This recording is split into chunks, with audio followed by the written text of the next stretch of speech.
நடுவினிலே பொத்தி வச்ச நல்ல நல்ல ஓட்டிலெல்லாம் வித விதமா பயிர் விதைச்சு போடுங்கம்மா.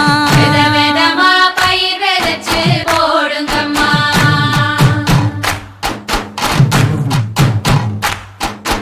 பாசி பயறு போட்ட கையில் பவன் பவனா நிலைக்கும் அம்மா.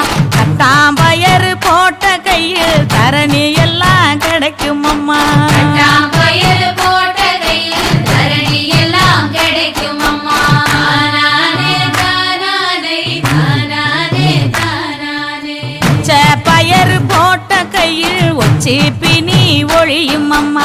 முழப்பாரி